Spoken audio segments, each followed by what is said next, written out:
Hello everybody. I'll start really with the space interesting bit and then kind of get to how I connect into everything. So I have a microbiology background. I was a lecturer at Flinders Uni. Quit that job and started a small gourmet mushroom farm. But in the process of doing that, I was contacted by some students from the Australian Science and Maths School who'd been invited to put together a project to potentially go up on the International Space Station. So this is the team. They decided plants had been done, animals couldn't be done. They were limited to a tiny little box with a couple of 100 grams weight limit.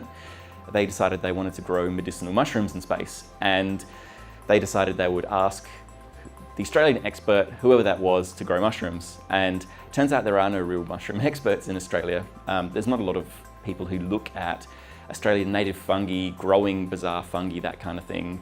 And so somehow they ended up talking to me. And so I got engaged with this project to actually help them design something that may actually work to put mushrooms up on the space station.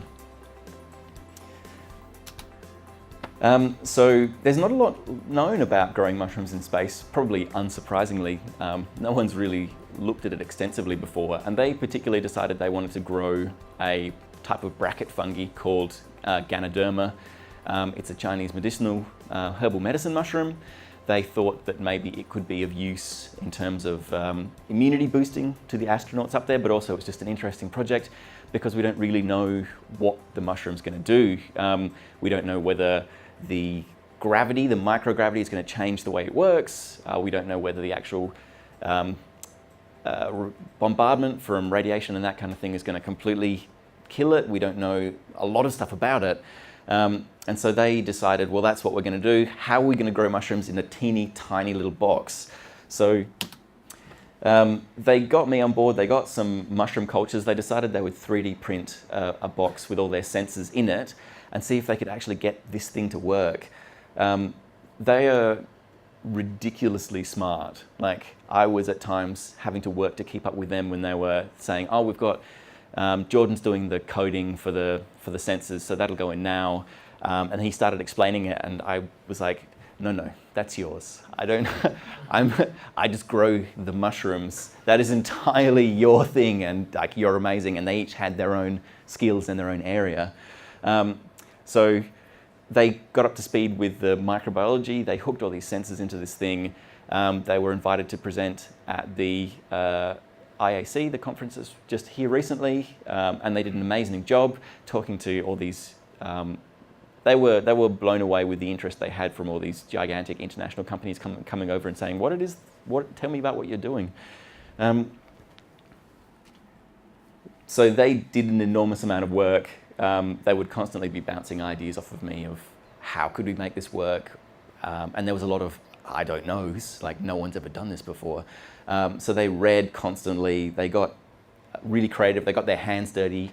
I gave them a list of suggestions for things that this mushroom could actually grow on. So they got sawdust and millet and wheat and vine prunings from grapevines and all kinds of stuff, and started growing these things.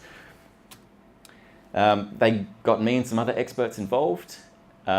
They made a whole lot of actual material, packed it into their box, and it looks like in a terrestrial environment it's going to work. So that's the actual mushroom tissue. You can see in the top left there, that was a mixture of hardwood sawdust and the actual mushroom culture, the sterile tissue. And as time went on, it actually grew. It completely filled that little box, consumed all the material, and then started pushing its way out of the sensor holes. And those little fluffy patches actually started to turn into mushrooms. They had these bright orange and yellow mushrooms growing outside of this thing.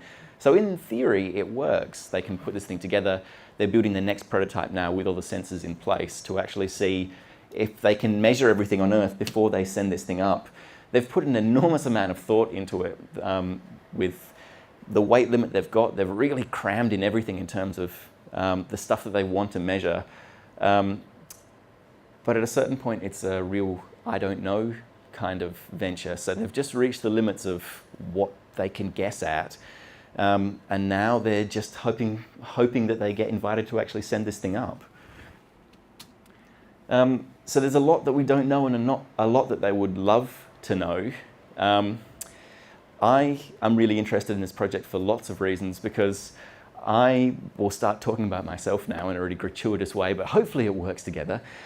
So we don't know a lot about growing mushrooms in space. We don't really know a lot about experimentally growing mushrooms on Earth. We know how to grow a range of things pretty well. I mean, we have one of the largest mushroom farms in Australia, in South Australia, up at Monarto, and they turn out enormous amounts of mushrooms, but it's really only the one kind. We know how to do that bit really well.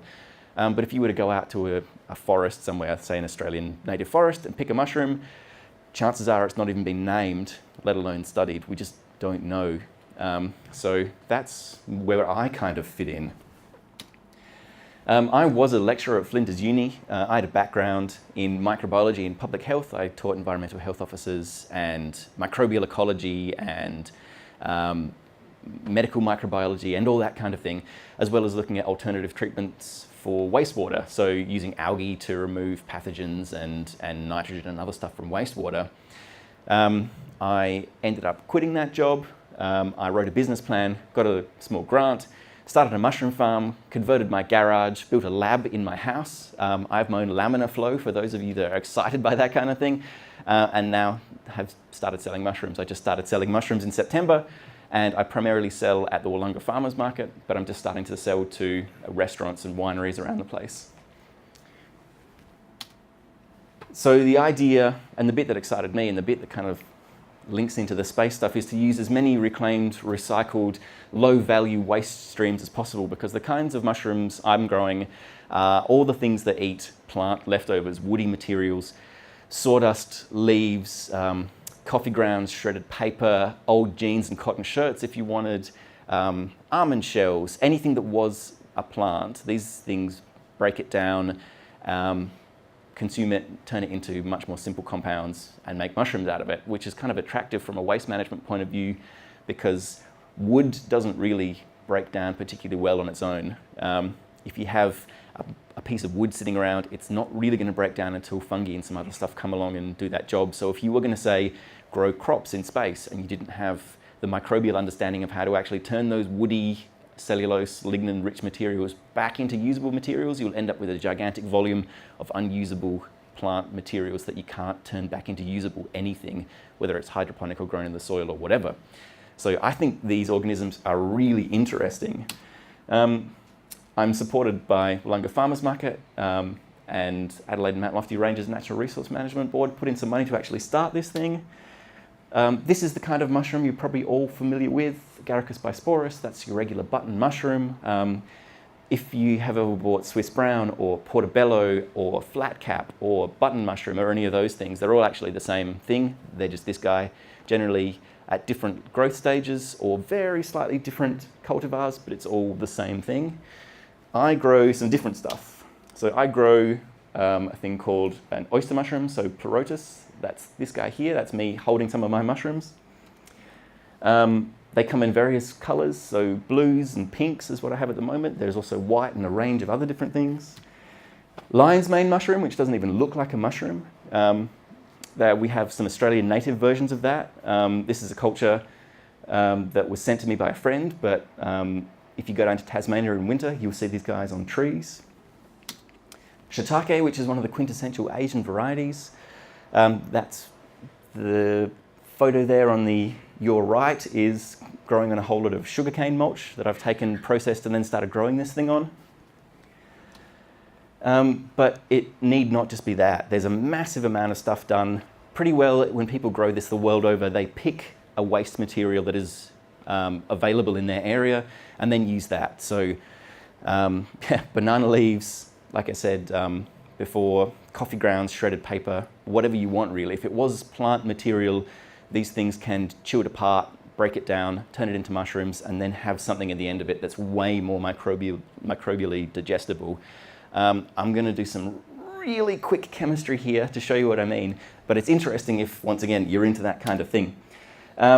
So wherever possible, I would like to see these things put into other processes. A biological process is inherently a bit more flexible than a chemical process, but it's a bit less controlled. So there are pros and cons to that. They lend themselves to sort of running in the background, but not necessarily to batching on an enormous scale. So the nifty bit about this that I kind of like is the very last point. These guys respire in the same way that we do. It's not like a plant. They're actually not plants at all. They're way more related to us. So if you had a material that was rich in woody stuff, they would break it down and turn it into CO2, which is nice because if we wanted to grow plants, then the plants could use that CO2 to then photosynthesize. So they would be useful to take and make them do things. They are the breakers down of all the other stuff. So that's the chemical structure or a chemical structure for lignin, which is the thing that makes up wood. It's this enormous, really complicated thing, and they're capable of going in and breaking it all to bits, which is kind of cool from a chemistry point of view, because if you had, say, a whole lot of chemical compounds that otherwise couldn't be broken down, chemically oxidized, whatever, by a batch process, these guys can actually come in and chew them apart. They have a non-specific biological metabolism. So that's an Australian native fungi breaking down an industrial dye. That was a bit of work that I did a few years ago. So once again, if you were going somewhere and you knew you were generating a waste product that you needed to treat somehow, these guys would be really useful at doing that. So this is the kind of stuff that I still get excited about in the background, as well as growing mushrooms. But there's still an enormous amount that we don't know because the work just hasn't been done. We've only described less than 100,000 of the possible species of fungi there are out there. We know the rough ratio of fungi to flowering plants is about 5 to 1, maybe, depends where you are in the world, 6 to 1. There's a bit of debate on that, which means that the total number of unnamed, undiscovered fungi is enormous. It's in the millions. Some estimates go up to 10 million, which means that there's just an enormous amount of stuff we don't know. Medicinals, edibles, ecological niches we don't understand.